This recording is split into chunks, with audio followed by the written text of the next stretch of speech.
in thinking of that metaphor of the foothills and the mountains, is there a role in seeking psychotherapy in the pursuit of Vedanta? If so, what do you think that would be? Sure. The pursuit of Vedanta is for the one who is a highly competent achiever, who has been there, done that, worn the t-shirt, taken the selfie, posted it on Instagram, and still wants more in life. Yeah.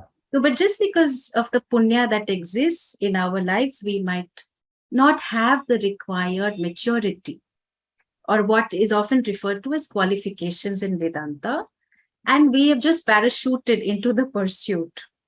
So the qualification to learn Vedanta is to have a mastered mind, the one for whom the mind is an instrument for one's pursuits. But we find ourselves struggling with our minds and our lives. And therefore, any method that helps us, which includes psychotherapy, is valid. One of my Vedanta students who lives in the United States started going for couple therapy sessions after 25 years of marriage. And she jokingly said, Swamini ji, now we are bona fide Americans because all of us are in therapy. Yeah. So, I mean, the truth is, of course, that all of us need warmth and acceptance. All of us need connection and meaning in our lives. All of us need to heal from some of the fractures that have taken place in our lives. I mean, these are all non-negotiable for self-mastery. And yes, there are many ways to heal. Every culture has healing practices. One can anchor oneself on dharma, one can do asana pranayama, nurture meaningful relationships, relate with Mother Nature. One can chant, worship, pursue music, dance, the arts. All of these are very, very healing for the human spirit. Yeah. But in our blind pursuit of wealth and pleasure exclusively, a lot of these healing processes in the culture have been lost, or we don't pursue them consistently. And actually, they are looked down upon and sort of relegated to the la-la land of New Age spirituality. Yeah. So, but what is good about psychotherapy is that there is a formal framework. The healing process is nicely structured, and it can be used as a supplement in the pursuit of Vedanta. So, like other healing methods, it can help to restore some balance in the person's life.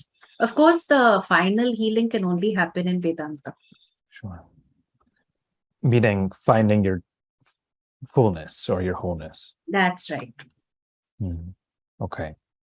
So that formalization of having that place of acceptance and healing is useful in a context where we no longer get that through culture and arts and these different, maybe family, etc.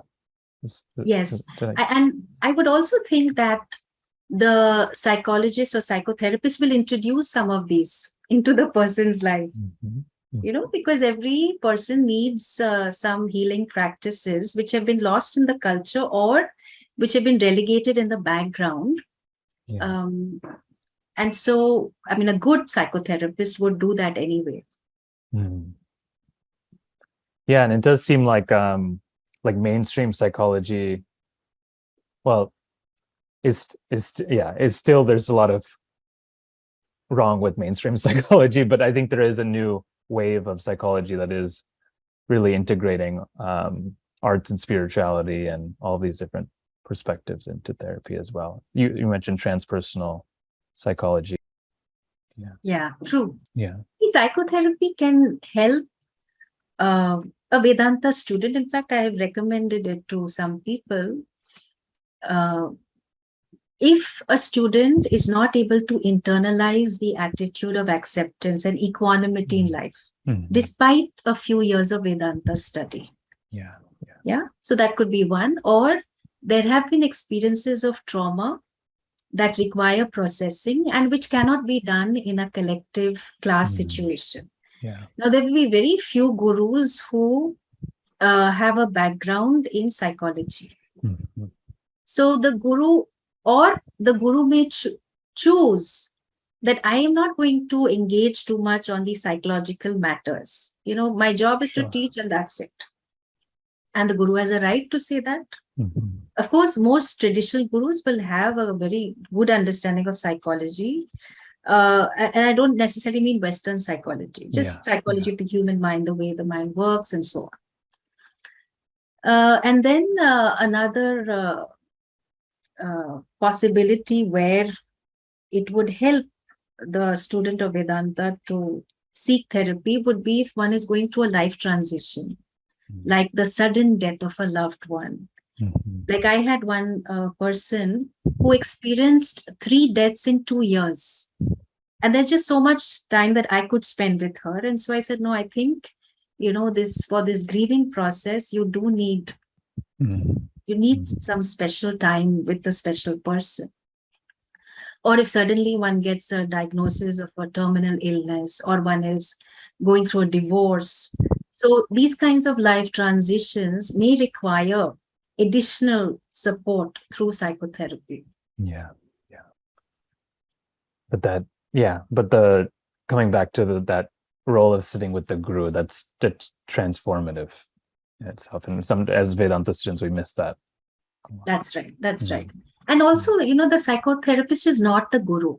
I mean, it's very clear about Absolutely. it. Right? So the psychotherapist will help you manage life. But to see that you are the basis of all life, only a guru can help. Right. Yeah. So the psychotherapist has a role. Absolutely. Yeah. And not being a guru doesn't take away from that role. It's a very important role to play.